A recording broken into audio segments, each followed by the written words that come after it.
maybe I can give an update on how the day went. And can you hear me okay through this microphone? Do I need this? Yeah? Okay. All right. Well, thanks for being here.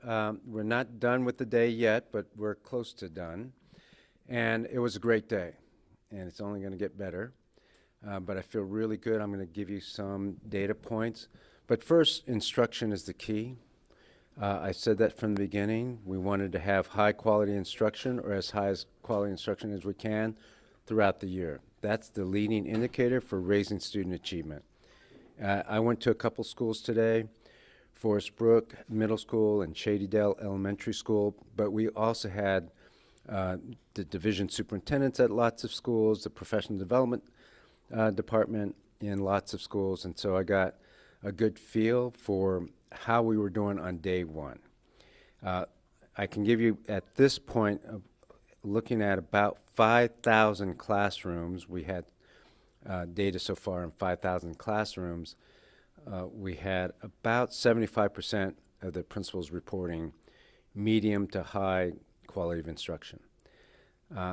And those numbers are just preliminary. I mean, it's just a quick feel for how the instruction went today from various principals across the district, not just NES or NESA schools. But the point of that exercise was to ensure that principals and assistant principals and other leaders got into every single classroom, number one, across the district, and number two, that everybody knows that quality of instruction is what we're focused on. So whether it's inflated or preliminary, it's still a message to the teachers that that's the focus of the district. The other thing I would like to say around instruction is that, you know, I've been doing this a long time, and I've had a lot of first days of schools, and this is one of the better ones that I've seen, and that's a testament to the hard work that teachers and principals did throughout the summer. You all know that we put a lot of work into this first day, especially around instruction and preparation and professional development and training. And so just having that many teachers step up and principals step up, I think that's something to be very proud of. And look, you know, I didn't expect great instruction on the very first day. I mean, that's what we push for. We always set a high bar, but the foundations are there. And the teachers and the principals in particular show that they can get it done, and we're going to have a great year for the kids. Now, there are other logistical things, obviously, the first day that we want to talk about, so let me just give you some idea about that. We had 517 bus routes. We ran 517 buses. So every route was covered.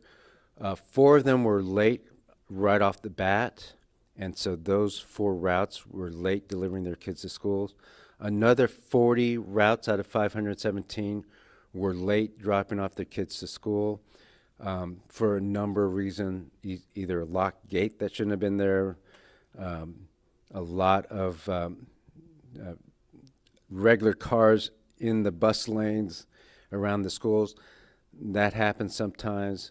We'll get better at that over the next couple weeks.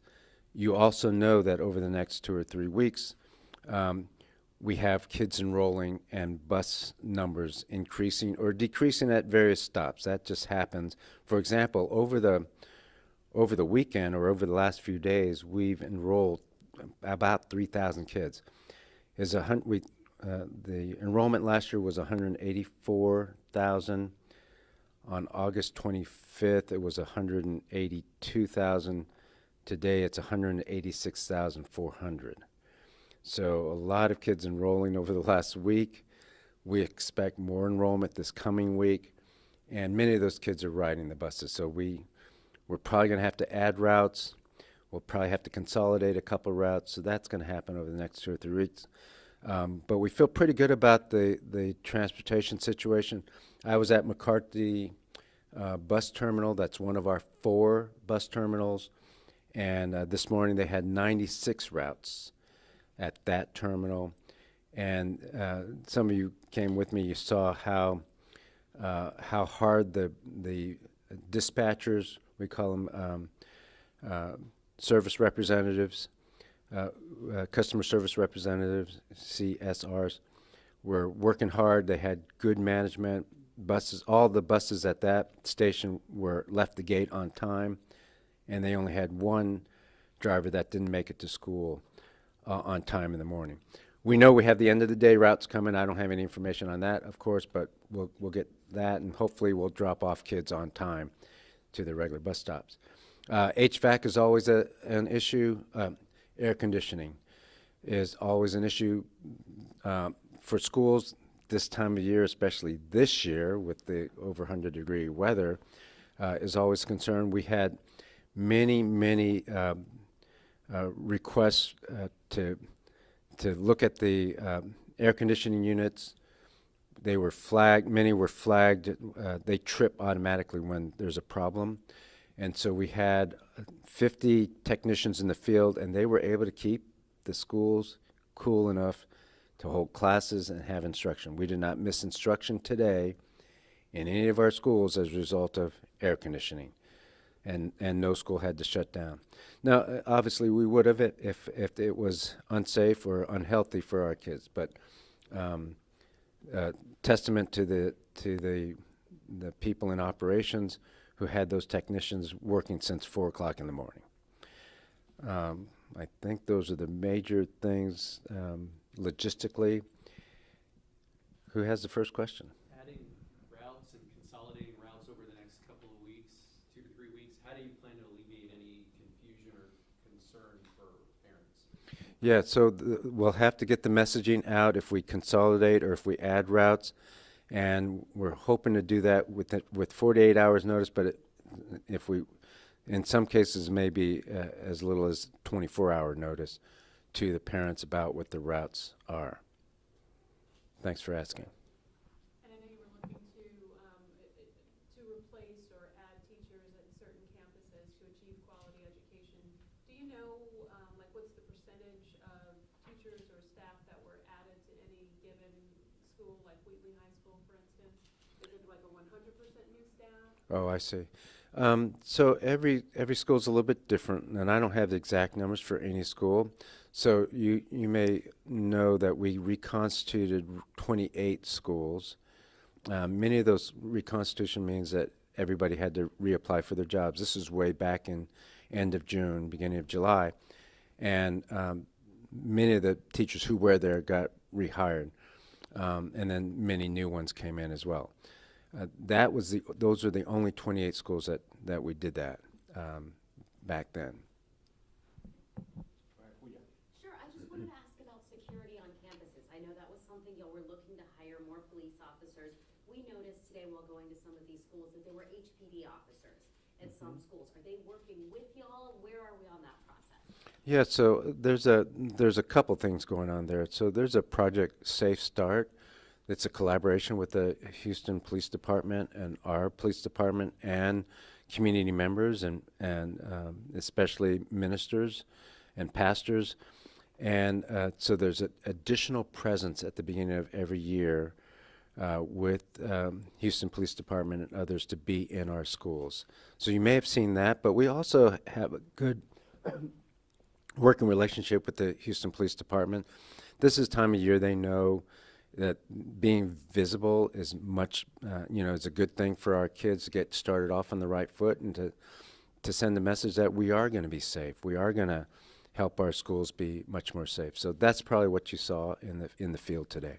And are y'all still, trying to hire more police officers with the HISD Police Department? Or do you have enough right now? So yes and no. The yes part is we're fully staffed with our police department as it was. The no part is we have House Bill 3 that we'll talk about at the board meeting, but we will be adding police officers, not just only to meet the requirements of House Bill 3, but also to expand the number of police officers in our elementary schools.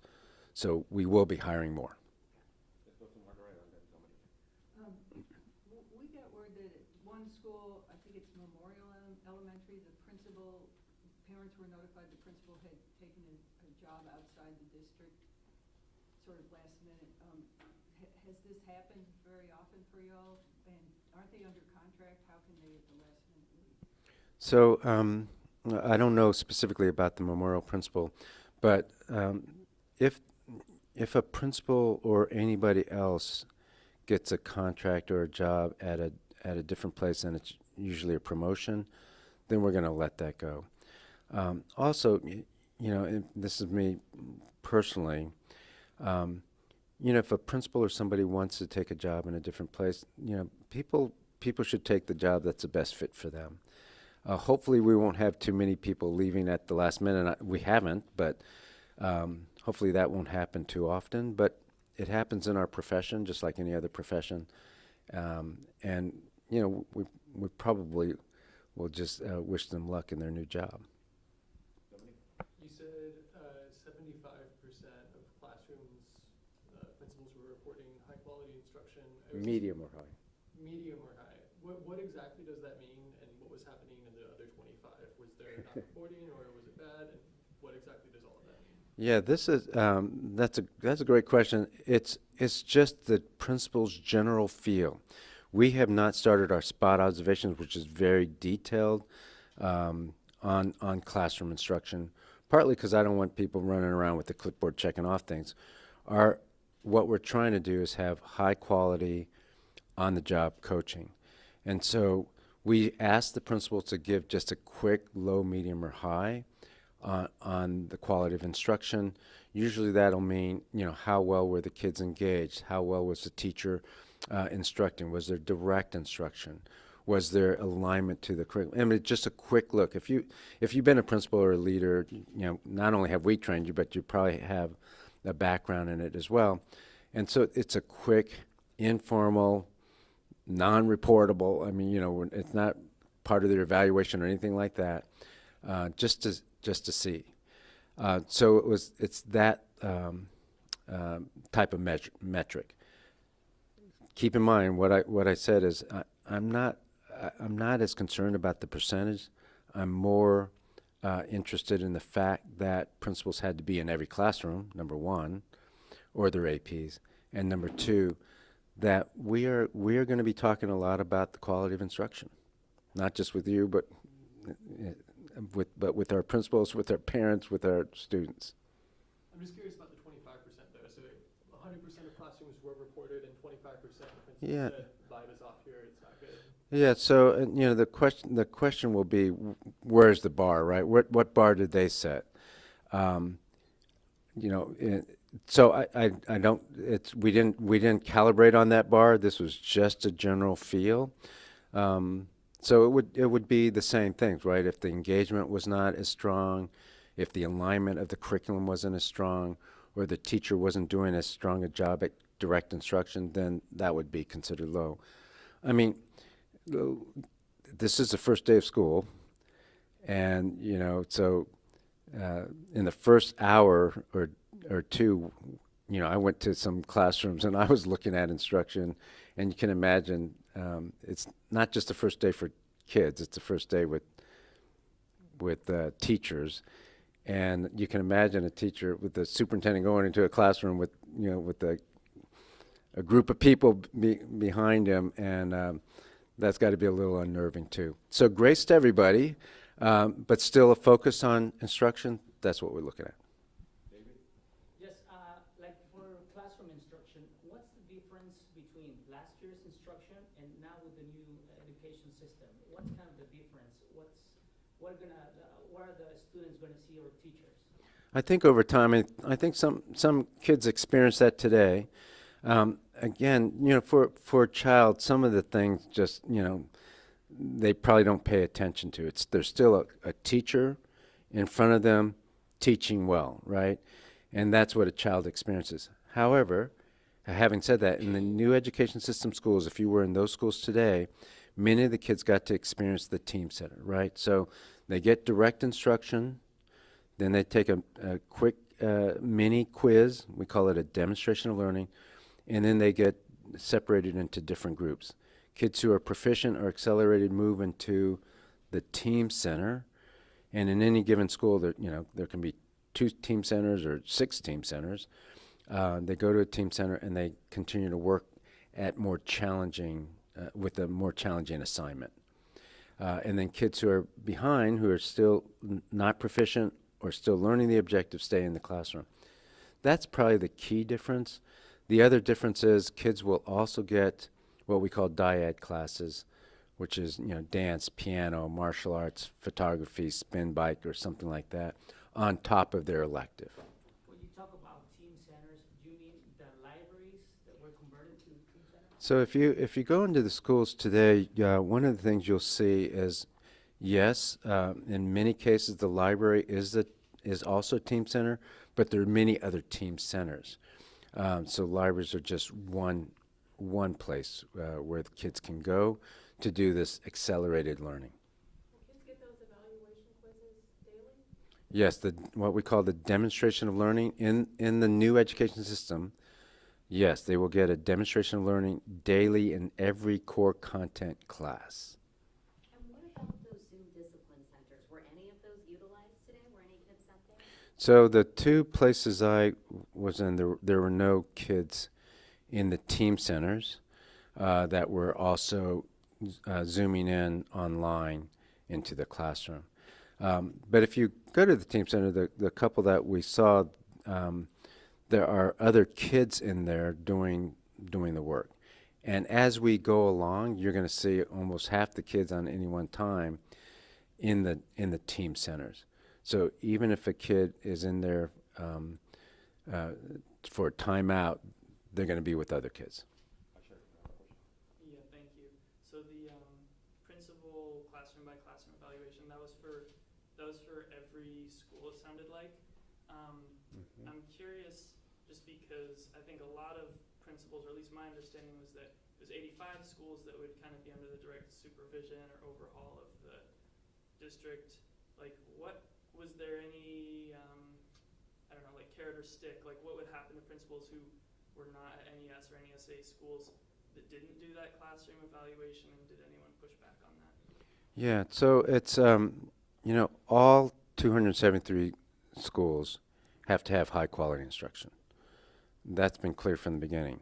Yes, NES and NESA schools have a different model, but all schools need good instruction. So all principals, for example, will have the same evaluation system this year.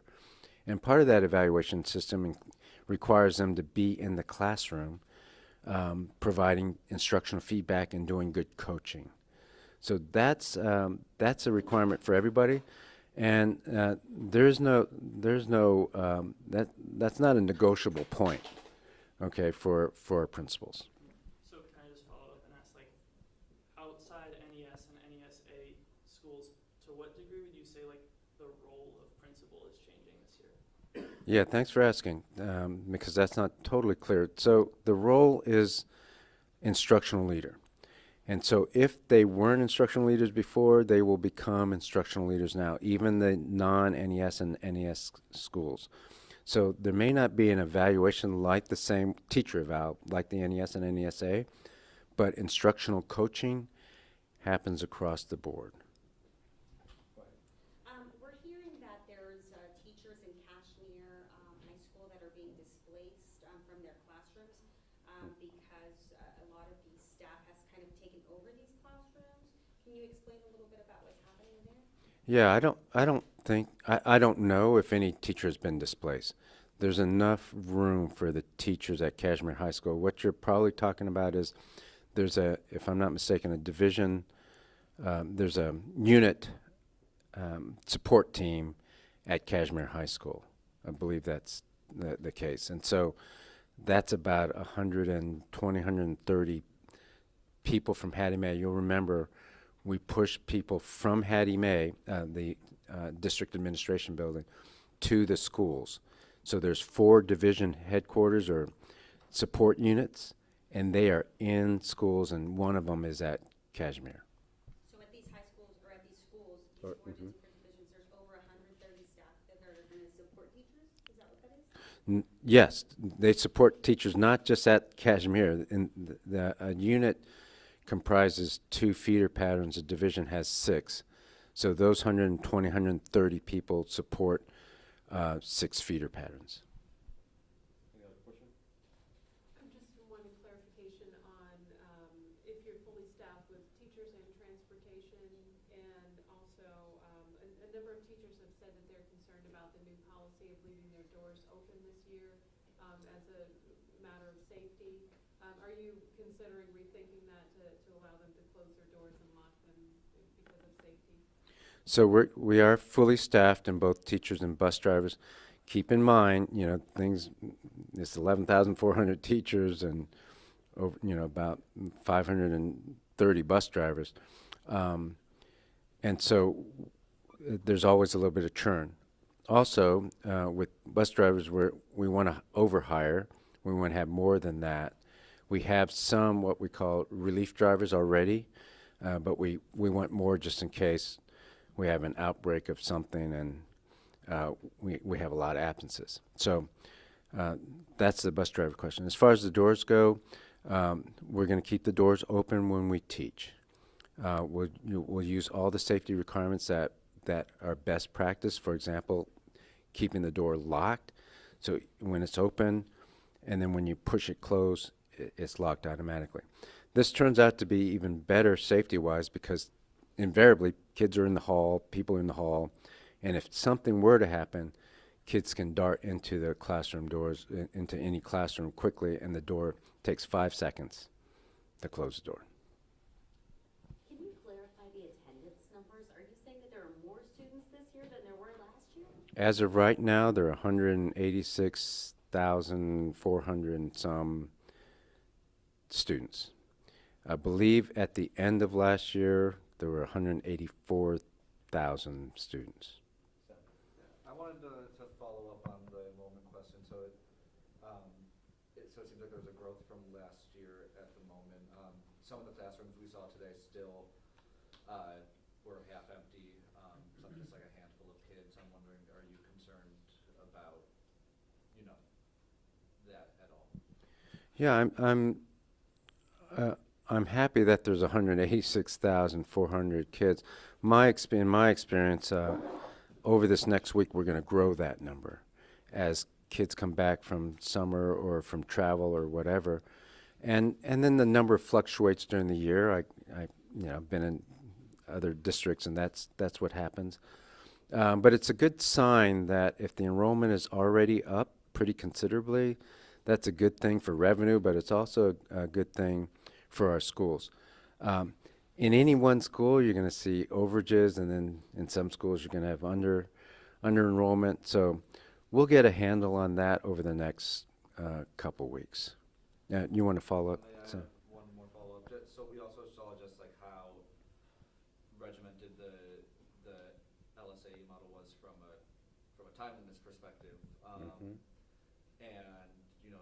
these encouragements to implement MRS, every 4 minutes. I'm just wondering if you think that that's sustainable as lessons progress and as the year moves on. This down to the second model. Yeah, down to the second maybe is a little bit too precise. But yes, having a model that's tied to a pretty rigorous schedule, for example, 45 minutes of direct instruction thereabouts, and teachers can go up to 50 minutes of direct instruction, and then a demonstration of learning being 10 minutes exactly. You'll find that over time, if you don't have those sorts of parameters, then it just extends and people use more time than they really need. So demonstration learning, start to finish, 10 minutes. And I think the teachers are just going to get better at that. It's going to become natural to the kids. Demonstration learning, we do it 10 minutes. They move to the team center, easy. To follow up on that a little bit, there are some kids, a lot of kids who are mainstream but are given special accommodation. How do those kids deal with the time thing? They're given more time. So it depends. If on the demonstration of learning, it's not an actual assessment. It's a demonstration of learning. Kids can take more time if on their special education IEP, individualized education plan, they are given more time, then those kids can take more time on the demonstration of learning. But they're going to get more time in the team center anyway, or in class, once their DOL is graded. So just to be clear, the teachers teach for 10 minutes, the kids take a quiz. 45 minutes. And then they break out into groups, is that kind of how it works? Yeah, 45 minutes. 45. Yeah, the direct instruction is 45 minutes, and then a 10-minute demonstration of learning. And then they break into groups. It seems like high-quality instruction really relies on good feedback. What can a teacher do if they don't feel they're getting good feedback? Yeah, thanks for asking that question, because that's the key. So we're training principals on providing good feedback, and we're training principals on on-the-job coaching. So that's the best way to provide feedback. Writing out a spot observation form is important, but it's really not the best way to deliver feedback to teachers who want to grow.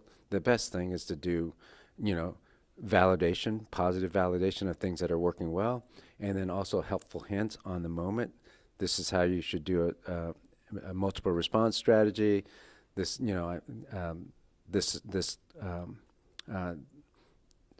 LSAE work can be improved this way, something like that. And you do that in the moment, on the job, and that's the best way. So, yes, instructional feedback is key. Principals are being trained to do that.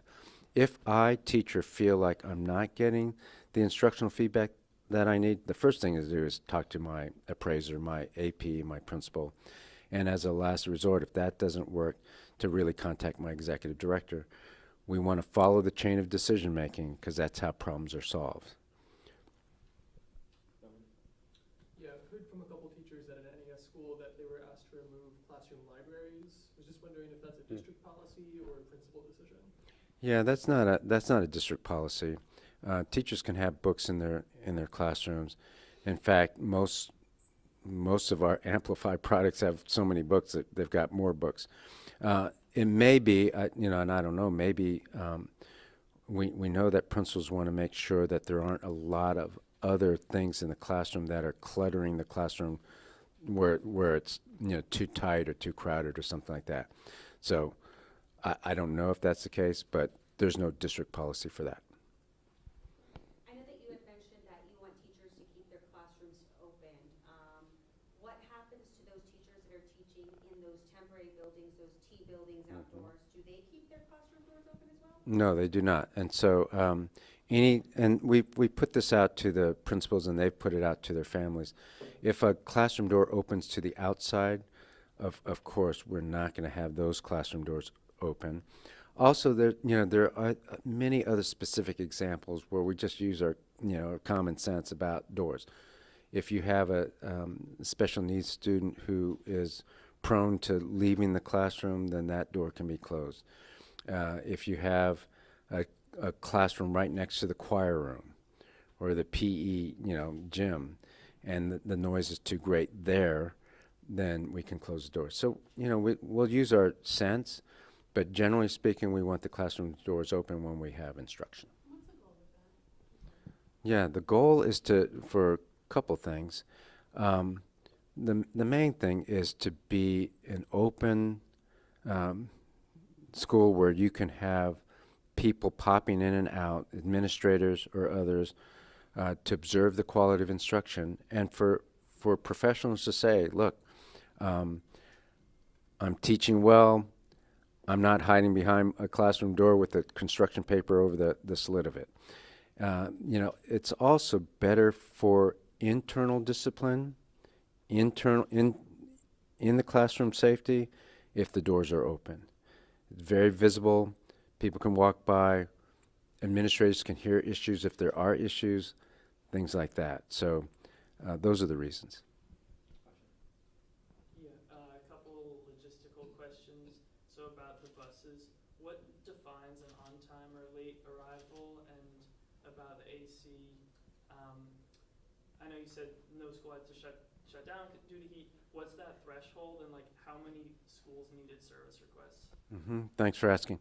So the first question was about the on-time arrival.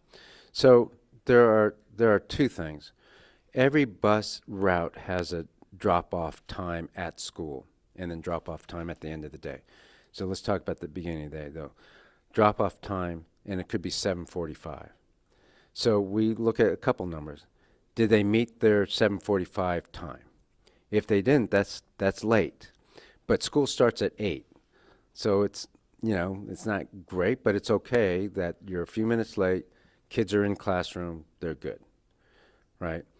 So we look at both, are you late to drop off or are you late to school, the start of school? So that's what defines that time. 1 minute would be, it's not like there's a 5-minute. 1 minute is 1 minute late. Yeah, but it's not late to school, so that's, we don't want to be late, but at least that, that's okay. And the second part of your second question was. Second part was how many schools needed service requests? Oh, yeah. And what's the threshold for where like unsafe is for temperature? We had 91 mechanical issues of some sort starting at 4 o'clock. And so 50 technicians were out handling all of these things. Sometimes it's, if there's a power surge or power goes out, it's just for a little bit, but then the air conditioning unit shuts down. Somebody has to go out and, turn that power back on. And so sometimes it's as simple as that. Other times it's a bigger problem. So what's the threshold? Here's what we do. As soon as a call is made, or the maintenance people are aware of a problem, heat-wise, we start a 3-hour clock. And if we can't resolve it in 3 hours, then we determine at that point whether it's too dangerous or too unhealthy for kids. The people have different versions of what too hot is. 82 degrees is too hot. That's really warm, I get that, but is it too hot to be in a classroom learning? So that's the process by which we will say we're going to shut a school down. Wait, sorry, was that just an example, like 82 degrees, or is that actually your like? That's the threshold that I talked to the maintenance people about. You said 40 buses were late. Was that leave 44. Late to school or late to class? Or like late, the 7:45 or the 8 p.m.? 8 or 8:30, depending on elementary or middle. 44 total late to school. Late for the class. Yeah, late for class. Oh, sure. Sorry, can you talk a little bit about the importance, if y'all started instruction today at all of these schools? Usually it seems like a lot of schools would go through procedures and, like rules for the classroom. Why start instruction on the very first day? We need 185 student-teacher contact days of good quality instruction to close the achievement gap. We have, and to close the skills gap. We have 172 in this calendar. And that's not enough. So every day counts. That's number one. Number two, except for kinder and first, which did take more time and pre-K, to get to know the teacher, get to know each other, and how to go to the bathroom, walk to the bathroom and things like that. Pre-K, kinder and first, and some second graders. Third graders through 12th graders, they already know the rules. And so we don't need to spend 20 minutes in each class going over the rules. And we can do some procedures as we're doing them. I tell the teachers and principals it's like being a football coach. You run wind sprints on the first day. You don't jog a wind sprint. And you don't have to tell, the players how to run a wind sprint. They will, if they have never run a wind sprint before, they will catch on as you're doing it. You don't have to, have them practice that for 20 minutes every time. So in the same way, so we were at, was it Shadydale, where the principal said they didn't go over the rules. They just went, as the kids came in, they said, single file level 0. in education needs, that means, single file. Level 0 means 0 voice level, so no voices. Then it goes from 0 to 5. But single file level 0, they might have had to tell a kid, hey, single file means right behind the other kid, don't bunch up. And they started doing it. That's, they didn't need to hear about it, 20 minutes first. I just have a clarification. You said 91 mechanical issues. Is that 91 different buildings? And a number of parents at Henderson Elementary said that they were upset that the kids were not sent home. Do you know if it came close to that 82 degrees at Henderson? I don't know about Henderson specifically, but, as I was told, all HVAC units were still cooling the building. Look, there are some buildings that have always been warm in parts because we have some old buildings and some old air conditioning units, HVAC or rooftop units or HVAC. So, those classrooms will always be warm. And people have different thresholds, right? I think 78 is warm, right? And another person would think that 74 is too warm.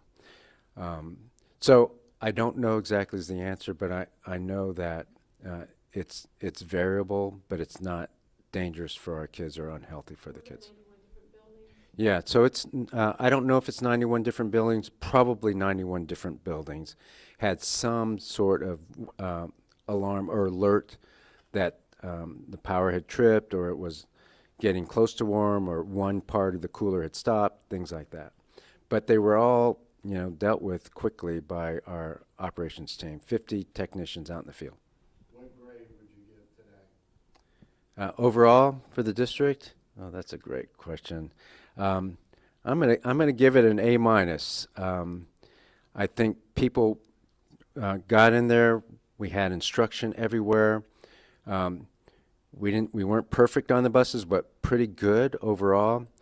Air conditioning units, all the kids got instruction today. They got to where they needed to be. That's pretty good. And it's just going to get better. So every day is an improvement day. Look, today is not the finish line. Today's the starting line. For me, it was a baseline data. That's what I look, I've done this many years in a row. I'm looking at baseline data. Where's our starting point? I feel very optimistic about that because our starting point looks pretty solid. But now it's a point of continuing to improve every day. So now I'm going to be looking at September 30, the end of the month, 4 weeks from now. I'm going to be going to schools all the time, but I'm going to go back to some of the same ones.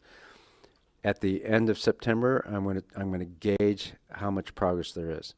And we're going to do it again in December, gauge how much progress there is, and then, of course, a couple times in the next semester.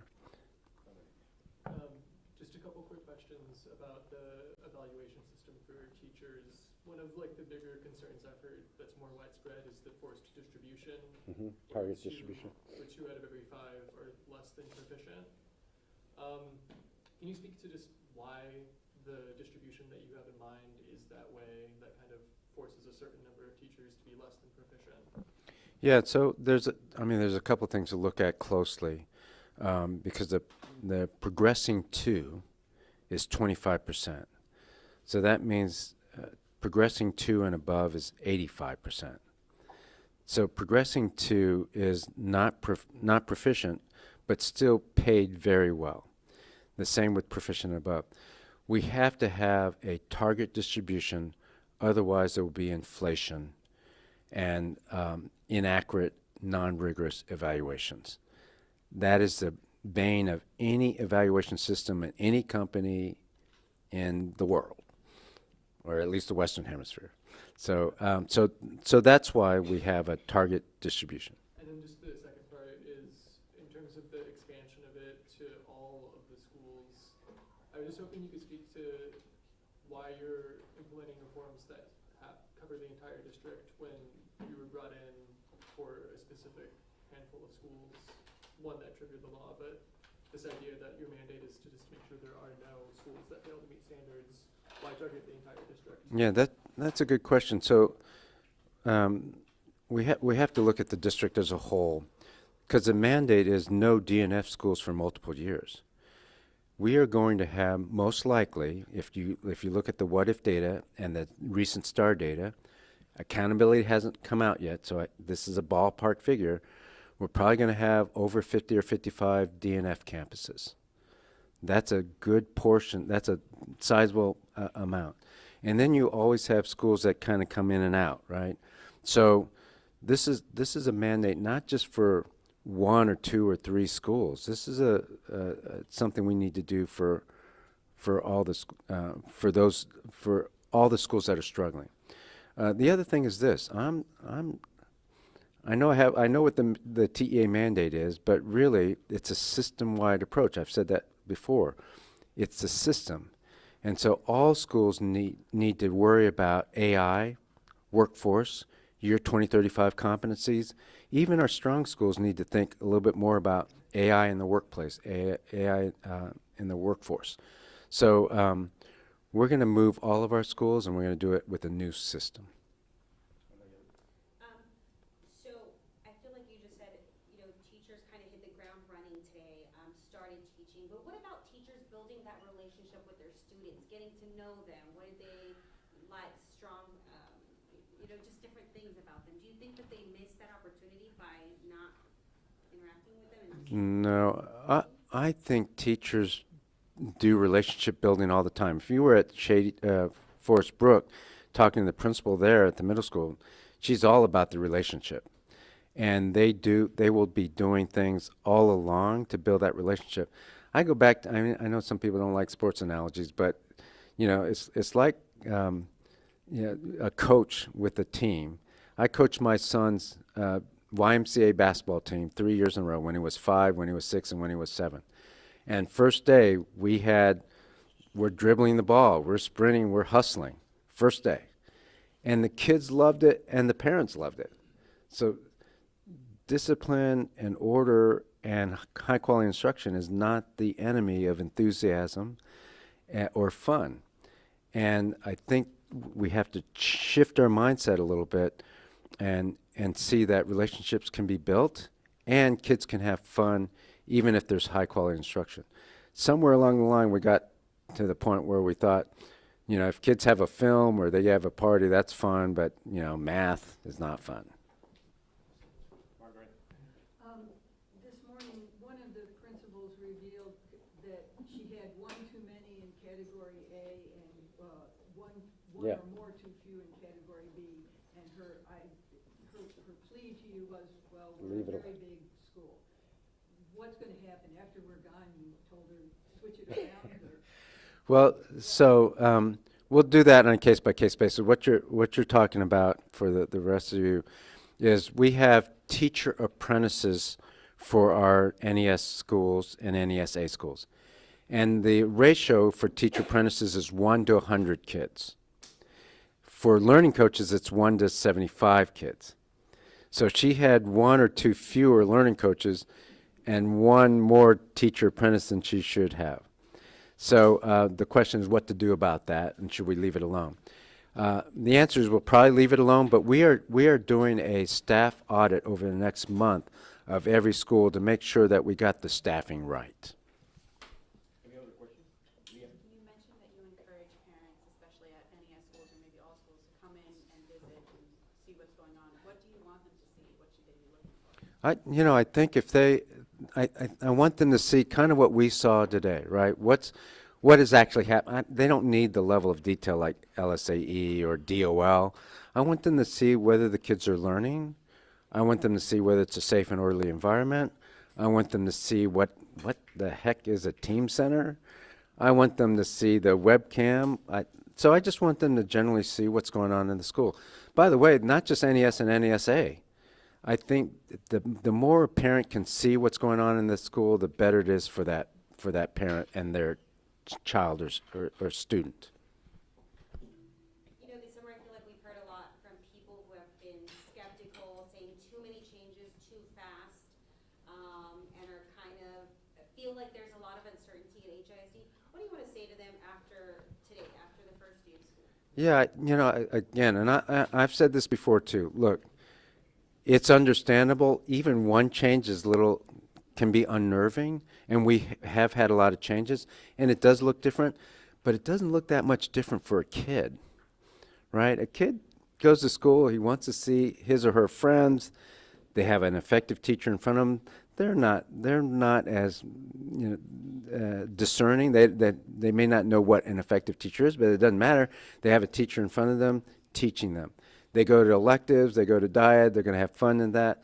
So yes, while there's changes, mostly for the adults, for the community and for the kid, it's not that different. Sam, you're gonna go last. Kind of on that point, you said it's not gonna look too different for the kid, from the kid's perspective. The lessons that we saw today, as you know, we talked about, seem to be pretty like regimented as far as the 45 minutes DOL. Is that going to be every single day, or is there going to be space for like projects or field trips or other things to kind of shake up the the structure of the day to day? Yeah, so even today, we didn't get to see it, but electives and dyads break up the day as far as the DOL and the LSAE. And we will certainly do field trips, and there will be other things that teachers will want to do as we go along that'll be different, and that's okay. So on the whole, yeah, the LSAE is the model, and you already know we're going to be doing travel and things like that for our middle schoolers and ninth graders, and field trips for the younger grades. So yes, those things will happen, but on an average day, it's the LSAE model. Thanks, guys.